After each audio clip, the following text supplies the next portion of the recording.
The vast emptiness of space stretched around the Galactic Council's orbital station, a marvel of engineering. The station floated majestically against the backdrop of swirling nebulae and distant stars, housing representatives from over 300 species across the known universe. The structure itself was a testament to cooperation, each section designed by different civilizations, blending architectural styles and technological innovations from across the stars. Ambassador Ethan Shaw stood before the panoramic viewport in his quarters, gazing at the stars with a mixture of wonder and apprehension. At 45, his once jet-black hair had begun to gray at the temples, giving him a distinguished appearance that commanded respect. His blue eyes, sharp and observant, reflected the cosmic ballet beyond the reinforced glass. 6 months into his appointment as Earth's first galactic ambassador, Ethan still found himself awestruck by the grandeur of it all. "Ambassador Shaw," the AI assistant's voice interrupted his thoughts. "The Council has called for an emergency meeting. Your presence is required in the Grand Chamber in 30 minutes. Ethan frowned. "Emergency meeting? Did they specify the agenda?" "No, sir. The message was marked as highest priority, with attendance mandatory for all Council representatives." A sense of unease settled in Ethan's stomach. In his short tenure as Earth's representative, he had learned that unscheduled Council meetings rarely brought good news. Nevertheless, he straightened his formal diplomatic uniform, midnight blue with the Earth emblem embroidered in silver thread across his chest, and prepared himself mentally for whatever challenges awaited. The Grand Chamber of the Galactic Council was an architectural marvel, a perfect hemisphere with seats arranged in concentric circles around a central speaking platform. Each seat was designed to accommodate the unique physiologies of the hundreds of species represented. The chamber buzzed with tension as Ethan entered, the usual diplomatic pleasantries notably absent. High Counselor Zex Tara, an imposing figure with iridescent scales and 6 limbs, called the session to order. The Droxian's voice, amplified by the chamber's acoustics, silenced the murmurs instantly. "Representatives of the Galactic Coalition," Zex Tara began, multifaceted eyes scanning the assembly. "We have gathered today to address a grave threat to our collective peace and security." The High Counselor's gaze fixed on Ethan. "Evidence has come to light that Earth has been secretly building military forces beyond those disclosed during their acceptance into our ranks." Holographic displays materialized throughout the chamber, showing what appeared to be massive hidden shipyards in Earth's asteroid belt, stockpiles of weapons that violated numerous galactic treaties, and military installations on Mars and Europa. Ethan stared at the images in disbelief. None of this existed, at least not to his knowledge. "High Counselor," Ethan stood, his voice steady despite his racing heart. "I must respectfully object to these accusations. Earth has fully complied with all disarmament and transparency protocols since our admission. These images must be falsified." Zex Tara's upper limbs twitched in what Ethan had learned to recognize as a gesture of dismissal. "Ambassador Shaw, our intelligence is irrefutable. Multiple sources have confirmed these findings." A representative from the Mech-Thar Collective, beings of living metal and electricity, rose next. "We have intercepted communications indicating plans for a first strike against several Council worlds. Earth considers our union of species a constraint on human expansion and seeks to establish dominance." One by one, representatives from various worlds presented evidence, all of it fabricated. Ethan was certain of Earth's supposed preparations for war. Communications, intelligence reports, even testimony from alleged human defectors painted a picture of a species planning galactic domination.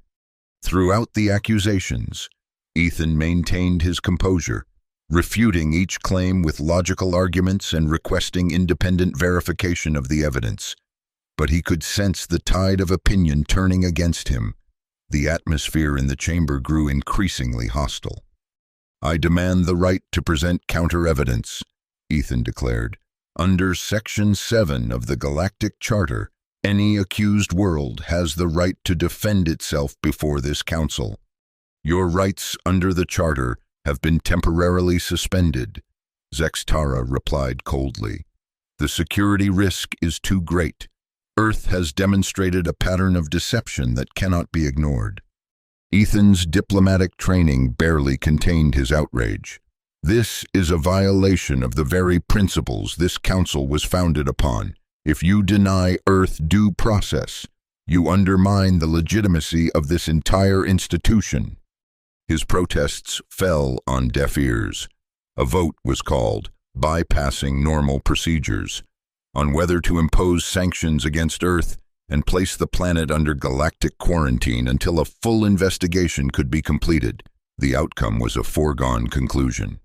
As Ethan was escorted back to his quarters, now under guard, he managed to send an encrypted message to Earth, warning President Alexandria Carter of the dire situation unfolding. His message was brief but urgent. Fabricated evidence presented. Council turning hostile. Prepare for diplomatic crisis. Trust no one. In the days that followed, Ethan was denied access to council sessions, while Earth's fate was debated.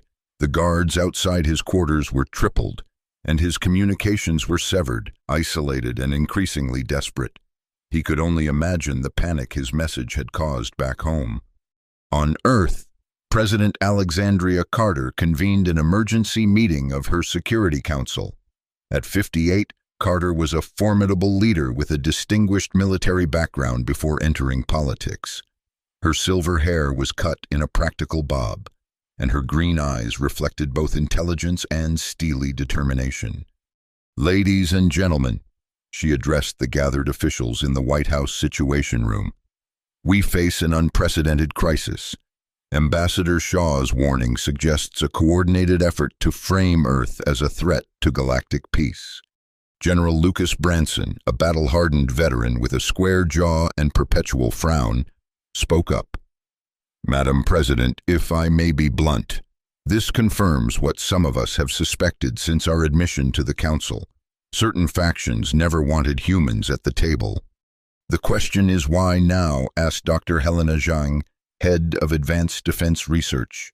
Unlike Branson's imposing presence, Zhang was slight in build, with keen eyes that missed nothing. "We've been model citizens of the galactic community." "Perhaps too model," replied Carter. "Our rapid adaptation to alien technologies, our diplomatic successes in mediating interspecies conflicts. We've made both friends and enemies." "Madam President," General Branson interjected, "I recommend we activate Contingency Protocol Umbra." A heavy silence fell over the room. Protocol Umbra had been established shortly after Earth's admission to the Galactic Council, a classified defensive strategy developed in case humanity's reach for the stars met with hostility rather than welcome. "That's premature, General," Dr. Zhang objected. "Diplomatic channels haven't been exhausted." "With respect, Doctor," Branson countered, "Ambassador Shaw's message suggests diplomatic channels are being closed to us. Protocol Umbra doesn't commit us to any irreversible action. It simply positions us to respond if necessary." President Carter considered the options carefully. "Activate Umbra's surveillance and readiness components only. I want our deep space monitoring at maximum capacity. Move our stealth vessels to predetermined positions, but weapons remain cold. Understood?" The council nodded in agreement. As they dispersed, Carter called Dr. Zhang to remain behind. "Helena," she said once they were alone, "how close is Project Prometheus to operational status?" Zhang's expression remained carefully neutral. "The defensive applications are ready. The offensive capabilities would require final calibration." "Begin the process," Carter ordered, quietly. "Madam President, once activated, there's no going back."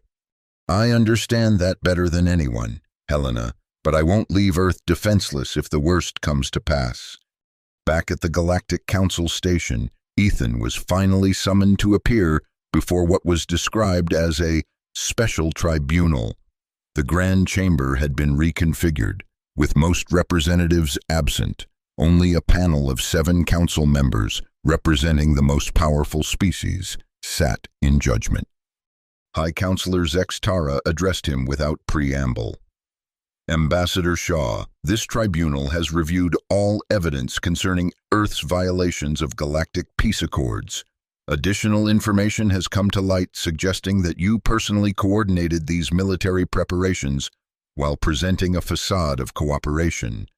That's absurd, Ethan protested. I've dedicated my career to peaceful interstellar relations. I demand to see this supposed evidence. The evidence is classified for security reasons, replied Kavash, the hegemony representative whose species resembled massive arthropods. This tribunal has found it compelling. Ethan realized with growing horror that this was not a trial but a formality. The decision had already been made. This is a mockery of justice, he stated, drawing himself up with all the dignity he could muster. History will remember this day as the moment the Galactic Council abandoned its principles. Your human concept of justice is irrelevant here, Zextara responded. The security of the galactic community supersedes your individual rights or Earth's sovereignty. The tribunal's verdict was unanimous and swift.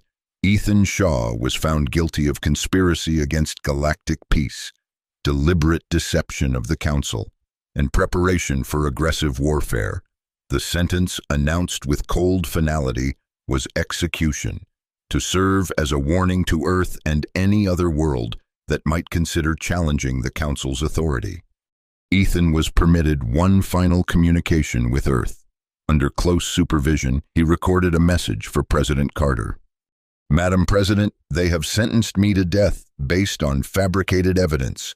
There will be no appeal. I believe this is part of a larger plan to isolate Earth before taking more drastic action. Whatever happens to me, do not allow them to dictate terms that compromise our planet's security. I have served Earth with honor to the end. The execution was scheduled for the following day, to be broadcast throughout Council space as a demonstration of the consequences of defying galactic law. Alone in his cell, Ethan contemplated the stars visible through a small viewport. He had always believed in humanity's destiny among those stars, a future of cooperation and shared knowledge. Now he feared he had led his species into a trap. On Earth, the reaction to Ethan's sentence was one of shock, followed quickly by outrage. Public demonstrations erupted in major cities worldwide, demanding justice for Ambassador Shaw and withdrawal from the Galactic Council. The unified human response transcended national and political boundaries. For perhaps the first time in history, humanity stood truly as one. In the White House, President Carter watched the broadcast of Ethan's message with a stony expression. When it ended, she turned to her assembled advisors. General Branson, elevate Protocol Umbra to full activation. Dr. Zhang, initiate Project Prometheus. As of this moment, Earth is on a war footing. Madam President, her Secretary of State ventured, shouldn't we attempt one final diplomatic solution, perhaps a direct appeal to the more moderate council members? Diplomacy died with the sentence passed on Ambassador Shaw, Carter replied, her voice ice cold. I will not send another representative to be railroaded by a corrupt institution. The time for words has passed. Throughout Earth's solar system, hidden military installations that had been built in secret, despite Earth's official compliance with disarmament treaties, came to life. Ships that had been disguised as commercial vessels or scientific platforms revealed their true nature. Earth had indeed been preparing for the possibility of conflict, not as aggressors, but out of prudent caution toward a galaxy filled with ancient, powerful civilizations. The execution of Ambassador Ethan Shaw was conducted with the ceremonial formality typical of the council. In the grand chamber, now filled with representatives from across the galaxy, Ethan stood with dignity before his accusers. He was offered the chance to confess and implicate Earth's leadership in exchange for leniency, which he refused with contempt. "I stand before you an innocent man, representing an innocent world," he declared, his voice carrying clearly through the chamber. "You may take my life, but in doing so, you will have lit a flame that cannot be extinguished.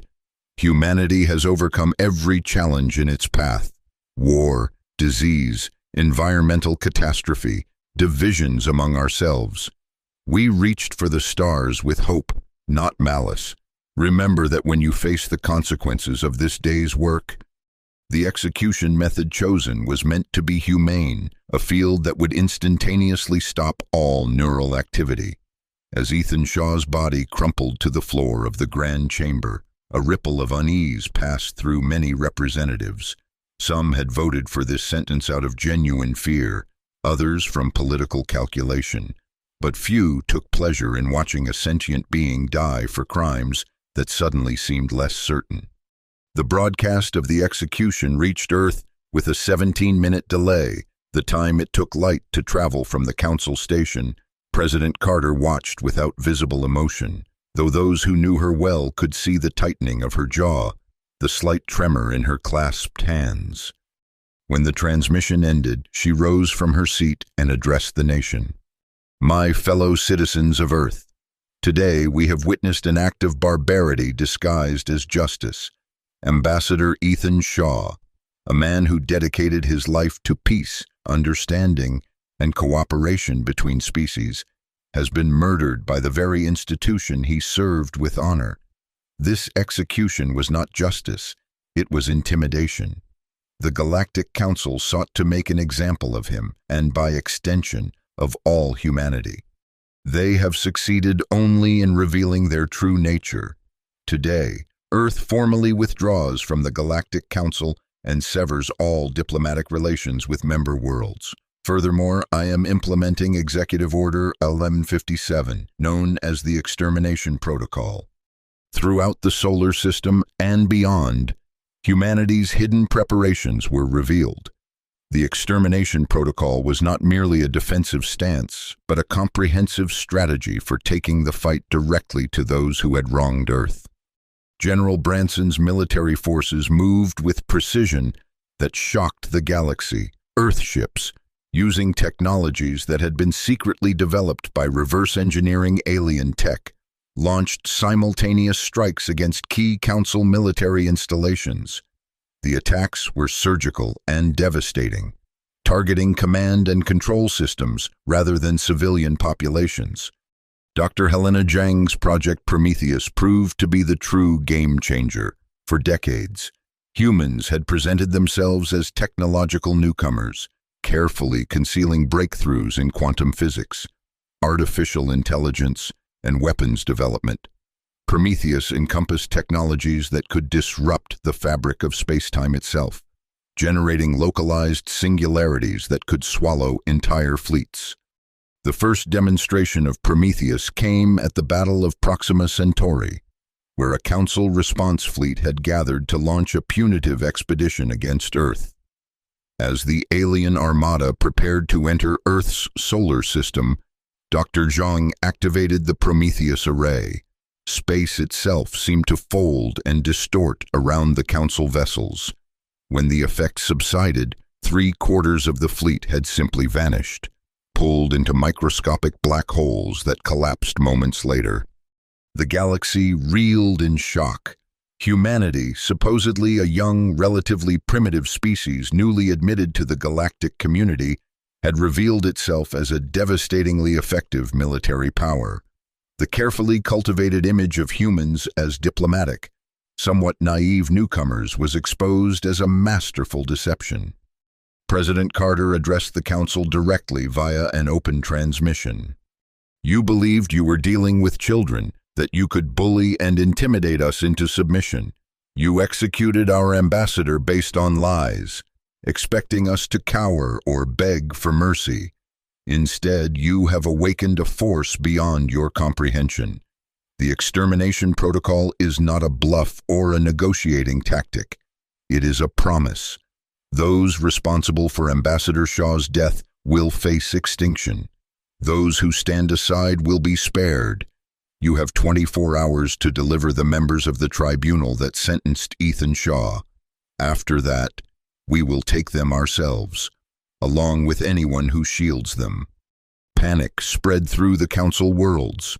Some species immediately disavowed the execution and offered to join Earth against those responsible. Others began frantic military preparations, calling for unity against the human threat. A few attempted to negotiate, offering reparations and concessions. High Counselor Zex Tara, who had presided over Ethan's tribunal, denounced Earth's actions as proving their guilt and called for a united response. "See now the true face of humanity," the Droxian declared. They hid their weapons and their intentions, waiting for the moment to strike. All peaceful species must stand together against this existential threat. Earth's response came not as words, but action. Within hours, the Droxian homeworld's orbital defenses went dark. Disabled by infiltration units that had been in place for years, human agents disguised through advanced biotechnology as various alien species. Before Zex Tara could be evacuated from the Council station, a small Earth vessel employing stealth technology beyond detection capabilities docked unnoticed. A team of Special Forces operators breached the High Counselor's chambers and extracted the alien leader. The public execution of High Counselor Zex Tara was broadcast across all Council communication channels.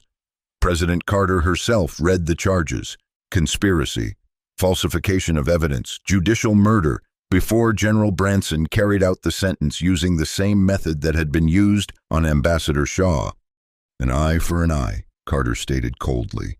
"The remaining tribunal members have 23 hours to surrender themselves." One by one, the tribunal members were captured or surrendered. Some attempted to flee to the outer reaches of the galaxy, only to discover that human intelligence networks extended far beyond what anyone had suspected. Others barricaded themselves on heavily defended worlds, only to watch those defenses systematically neutralized by technologies they had never encountered. The Mechthar Collective, beings of living metal who had presented some of the most damning false evidence against Earth, discovered that their neural networks had been compromised years earlier by subtle computer viruses introduced during seemingly innocent trade negotiations. Their worlds fell without Earth forces firing a single shot, their consciousness cores extracted and contained. Kavash of the Hegemony attempted to rally a military alliance against Earth, gathering forces from multiple species. The resulting armada was the largest military force assembled in centuries, and it lasted less than an hour against Earth's Prometheus weapons. The few survivors brought tales of ships simply ceasing to exist, of weapons that seemed to bend the laws of physics, of human soldiers moving with impossible speed and precision. Within weeks, the galactic power structure had been completely upended. The Council, which had stood for millennia as the governing body of known space, collapsed as member worlds scrambled to declare neutrality or even allegiance to Earth. Ancient species that had looked down on humans as primitive newcomers now sued desperately for peace. President Carter established a new order, the Terran Dominion. Unlike the Council's facade of equality, the Dominion made no pretense about who held power. Earth and human colonies formed the ruling core, with other species granted status based on their actions during the conflict. Those who had opposed the execution or tried to prevent it received autonomy and trading privileges. Those who had supported it found themselves subject to strict oversight and resource quotas. Dr. Helena Zhang was appointed as the first Minister of Advanced Warfare, tasked with continuing to develop technologies that would ensure human military supremacy for generations to come. General Branson became Supreme Commander of the Dominion Defense Force, with authority to maintain order throughout former Council space. 6 months after Ambassador Shaw's execution, President Carter stood on the observation deck of the former Council station, now renamed Humanity's Ascendant, and gazed at the stars that humanity now dominated. "Was it worth it, Ethan?" she whispered to the empty air. "We came seeking peace and found only treachery. Now we rule through fear rather than cooperation. Is this what you would have wanted?" There was, of course, no answer.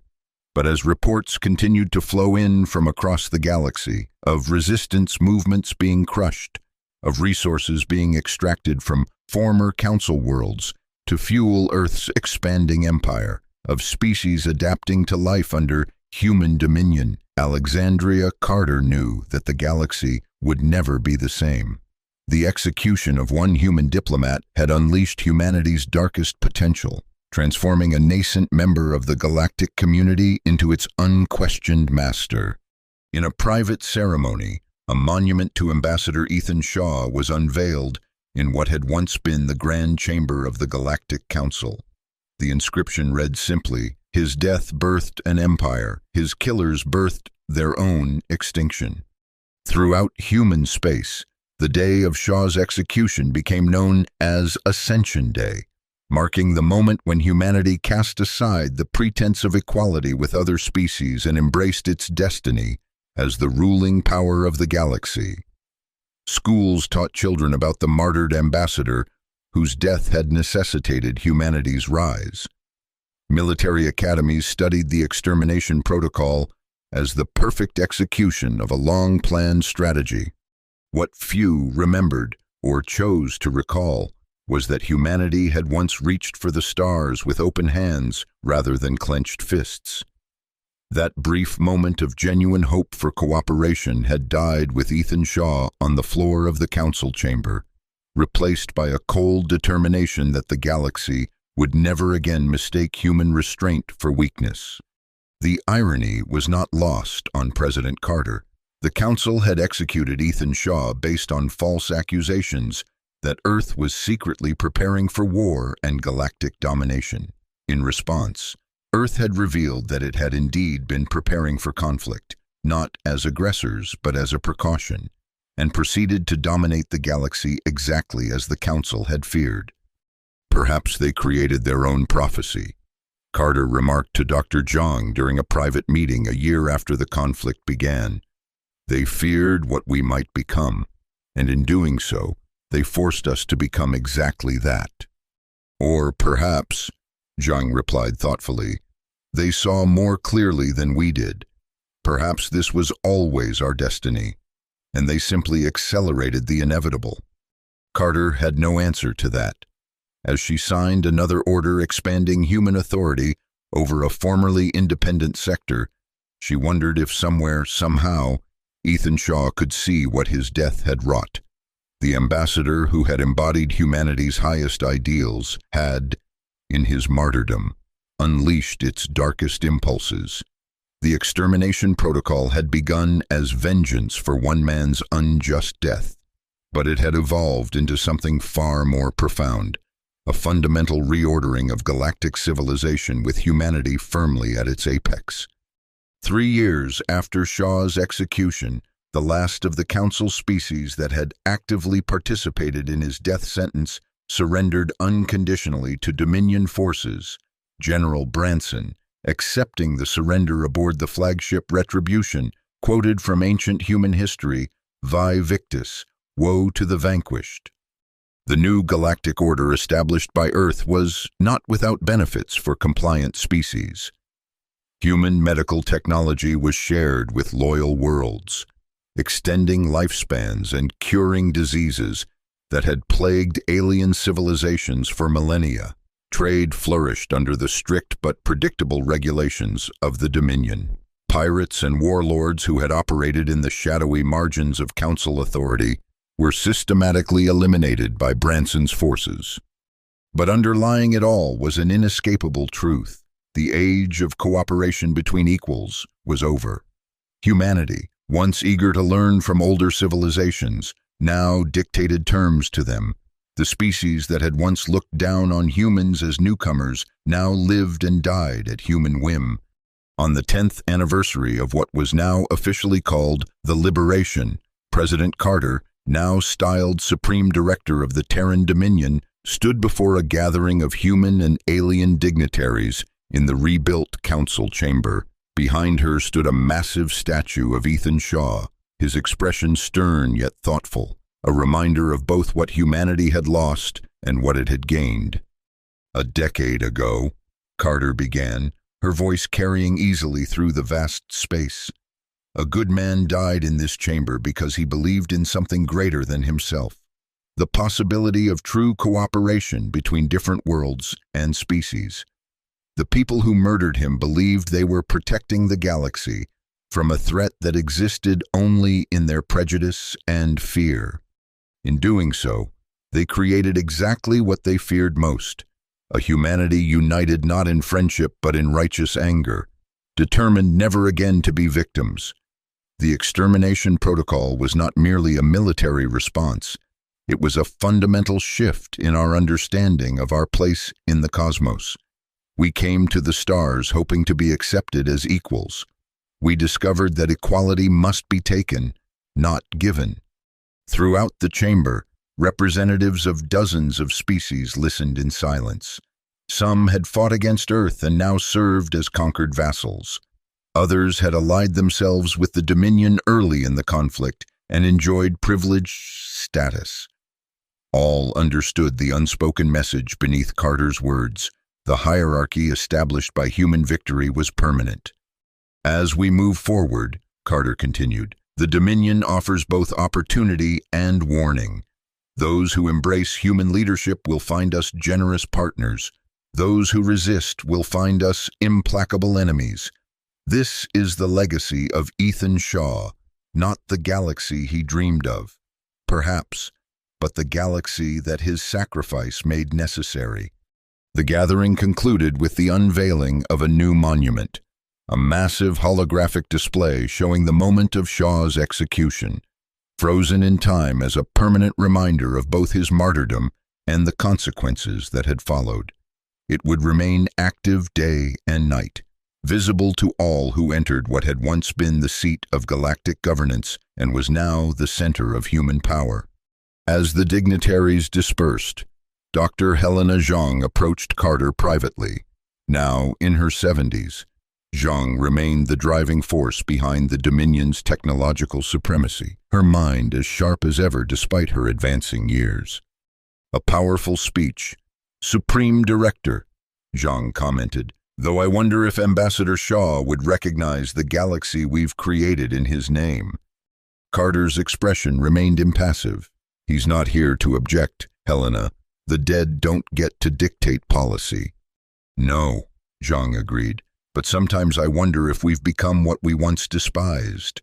The Council executed one man and unleashed an empire. We've executed entire species that opposed us."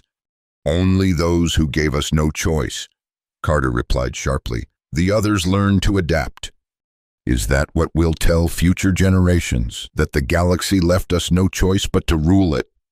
Carter turned to look at the frozen image of Ethan Shaw in his final moments, proud, defiant, facing death with dignity. "We'll tell them the truth, Helena, that the universe is not fair or just unless we make it so. That power is the only true currency among the stars, and that humanity learned that lesson in blood." As they stood there, the two architects of Earth's galactic dominance, a message arrived from General Branson. The last resistant cell on the former Council world of Tharkesh had been eliminated. The Extermination Protocol was, at last, complete. Every species that had voted for Shaw's execution had been subjugated, their power broken, their populations reduced to shadows of their former selves. "It's finished, then," Zhang said quietly. "No," Carter replied, her gaze still fixed on Shaw's image. "It's only beginning. This is humanity's galaxy now. For better or worse, we'll shape it in our image." As night fell across the renamed station, humanity's ascendant, lights illuminated the monuments to both Earth's triumph and the sacrifice that had triggered it. Throughout the station, humans moved with the confident stride of conquerors, while representatives of alien species stepped aside deferentially. The natural order of the galaxy, as the Dominion's propaganda phrased it, had been established. In her private quarters, Alexandria Carter opened a small box containing personal effects that had been recovered from Ethan Shaw's quarters after his execution. Among them was a handwritten journal, a rarity in an age of digital communication. She turned to the final entry, written the night before his death. "I still believe in what humanity can be at its best. Curious, compassionate, reaching out to understand rather than conquer. If I die tomorrow, as seems increasingly likely, I hope Earth remembers that vision. We have so much to offer the galaxy beyond our capacity for warfare. My greatest fear is not death, but that my failure here will turn humanity away from cooperation and toward domination. That would be the true tragedy, far greater than the loss of one life." Carter closed the journal and returned it to the box. "I'm sorry, Ethan," she whispered. "They gave us no choice." Outside her viewport, the stars continued their eternal dance, indifferent to the rise and fall of empires. Humanity had claimed its place among them through fire and blood rather than diplomacy and cooperation. The Extermination Protocol had transformed a species seeking acceptance into one demanding submission, and somewhere in that transformation, the ideals that Ethan Shaw had embodied had been replaced by the very qualities the Council had falsely accused humanity of harboring. The galaxy had feared human potential and acted preemptively to contain it. In doing so, they had created exactly what they feared most: a humanity united in purpose, ruthless in execution, and determined never again to be judged by any standard but its own. The Extermination Protocol had begun as retribution for one man's death. It had ended with humanity's unquestioned supremacy among the stars. As Alexandria Carter prepared for another day of guiding humanity's galactic empire, she could not help but wonder what judgment history would pass on her decisions. Had she preserved human independence and security, or had she sacrificed the very qualities that made humanity worth preserving? Had the Extermination Protocol been necessary justice, or had it been the first step down a path that would eventually transform humans into something unrecognizable even to themselves? Those were questions for future generations to answer. For now, humanity reigned supreme among the stars, its dominance unchallenged, its authority absolute. The execution of Ambassador Ethan Shaw, intended as a demonstration of the Council's power, had instead revealed its fatal miscalculation, that humanity, when threatened, would prove more terrible than any species had imagined possible. The stars belonged to humanity now. Whether they had been claimed in justice or vengeance, defense or aggression, would be debated by historians for centuries to come. But one fact remained undisputed: the galaxy had executed a human diplomat, and, in response, humanity had executed its old order.